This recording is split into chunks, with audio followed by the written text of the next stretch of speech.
It's Through the Mail, TTM Autographs, 1990. On today's episode of Baseball King Collectibles. Hi, everybody. Welcome back to the show. Welcome back, everybody, all you newcomers out there, new subscribers. I am an in-person autograph collector for many years. I also do celebrities, sports, you name it. You can see in the background there's some celebrities. Burt Reynolds, Charlton Heston, who's that from Sex and the City? I forgot, Kristen Davis. Meatloaf, Stray Cats, all signed by the artists of Brian Setzer, Meatloaf, of course. And, of course, I've got a lot of baseball stuff, cards, and all kinds, everything. You name it, baseball cards. That's what I'm into. Thank you for all you guys for stopping by. New subscribers, please subscribe, like, and ring the bell. It always helps the channel. Anybody new watching, really, please do that for me, too. Anyway, let's get into today's show. We're going to take you way back in time. Well, way back for me, anyway. It's 1990. That's 35 years ago. That's right. 35 years ago, I was doing Through the Mail. I was testing it out, I was doing in person at that time too. But I said, you know what? Through the Mail, interesting. Sounds like I could do this. Why not? So I started out with some baseball players. I did some Through the Mail. I got a book online. It wasn't online. There was no online. What am I talking about? The book was found probably in the back of a Sports Collector's Digest. The guy was selling a book, or address list book. So I purchased it. And I said, oh, this is great. So I started writing some players with a lot of success, instant success. Some a week, some 10 days, some a month, some a year. Some took a while. But I did a bunch of that for a while until I was just had enough. I said, you know what? Some of these are they real, not real, but I assume all the baseball ones are real. And I started doing then celebrity autographs as well Through the Mail. And those are the more tricky ones. You don't know if they're real or not. And I have one at the end. I'll show you all that. But for the most part, I did a lot of baseball Through the Mail in 1990. So you know what time it is, right? It's story time with the Baseball King. So let's go back into the time machine and let's go back to 1990. And I'll show you what I got. I have 5 returns from 1990. Here we go. Let's start out with return number 1. Really great career, this guy. He should be a borderline Hall of Famer. Just missed out this time of getting into the Hall of Fame. It's El Tiante, of course, Luis Tiant. 2 Yankee cards. I'm a Yankee fan. I sent him out 2 Yankee cards to get signed. He returned them both. And Tiant was borderline Hall of Famer.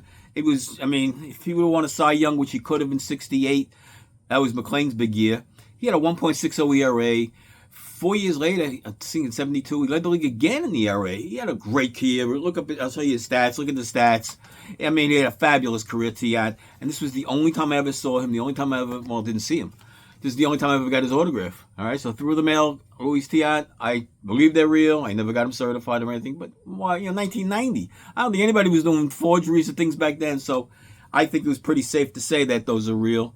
And as long as the other ones, all my other ones is Through the Mail, I assume they're all real, except for the celebrities. Those are the tricky ones. I'll get to that later. Next up, we have the man. He was the first DH. That's right. It's Ron Blomberg, first DH ever.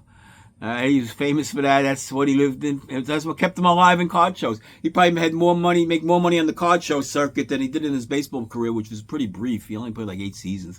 He bursted on the storm. He was, the rising star of the Yankees in the late 60s. He was supposed to save the franchise. One of the, him and Mercer and Roy White and those guys and Stottlemyre, they were good. But Blomberg just never made it. He had a little spurts here and there, but never panned out the way the Yankees were hoping for him. But he was a success Through the Mail. TTM, right? Is that what you guys say? TTM. Back then it was just, we didn't call it anything in 1990. There was no, I couldn't even get these JSA or PSA or anything. There was no certifications. Beckett didn't exist. Beckett Magazine existed, but that was it. There was no value. There was nothing on these. As a matter of fact, they would tell you it would ruin the card. If you signed the card, say it was a $50 card, say somebody, and it was signed, it would only be worth the price of the signature now. It would kill the value of the card. But now it's the opposite. So there you go. Next up is famous for one play only, even though this guy had a great career, also kind of borderline Hall of Fame. He really had a nice career, a really good career. It's Bill Buckner. Of course, he's famous for the Mookie Wilson play, of course, through the legs and, the screaming and the yelling and the Met fans carrying on and the Boston fans shutting the TV off immediately. I understand. As a Yankee fan, I relate to the 2001 series against Arizona. As soon as that winning run across the plate, TV went off. I never watched the highlight again. So I can imagine Boston Red Sox fans don't watch that highlight very often. All right. But Buckner was Through the Mail. Only time I ever saw him too. Blomberg, I did see. A matter of fact, I did meet him before I had that through the mail. I did meet him. It was one of my very first autographs. Was Ron Blomberg at an autograph show. I would say 1980, 81, early on. He was one of my first. I put him on a ball. It's his first DH. And we'll get to that on another show, of course. Oh, next up we have none other than Scandalous guy. Great career. Came on strong. His first 5 years in the big league, in a 5-year span, he won 115 games, something like that. At age 25, he already had 115 wins in the books. All right, so that looks like a sure 250 to 300, going forward, right? Wrong. Denny McLain, of course, on his All-Star card, 1970 card, through the mail. I did meet McLain through at a card show once, so I did meet him in person another time. But this was another card I wanted to get through the mail, and everything was free back then through the mail. There was nobody charged anything. It was all free, So he only did one card, which is fine. And the back these old 70s. And McLain, I tell you, McLain, as good as he was, is as bad as he was. He burst on the scene, of course, with the 31 wins. The last one to ever win 30. No one's ever going to win 30 again. Not in my lifetime, at least, unless they change the pitching rules and guys start throwing 120 innings again and 4-man rotations. It's never going to happen. You can't even get 20, barely get 20, let alone 25. Forget 30. You only get about 32 starts a year anyway, these guys. So how are they going to get 30 wins? It's impossible, right? But, he quickly burst on, and as quickly he burst on, he was gone. Because in 1970, he was involved in a scandal with the mob of all things. This guy's a young man, doing well, top of the game, top of baseball, and he's involved with the mob, scandaling and bookmaking. He went to 27 months in jail, I think he's been. Yeah, 27 months. He went for gambling charges, cocaine charges he had against him, all kinds of, come on, Danny, what'd you do? Well, the Tigers traded him right after the 70 season. He wound up with Washington. He wound up with Ted Williams as his manager, and that didn't go along well either. He went to the owner and wanted Ted to get fired. And that was the last thing you're going to do. Yeah, Ted Williams fired. Come on, it was Ted Williams we're talking about. So McLain was gone quick. And his career was gone quick. He was all in trouble after that. He bounced around. He won after those big seasons, after the 2 back-to-back Cy Young seasons, in 67, 68.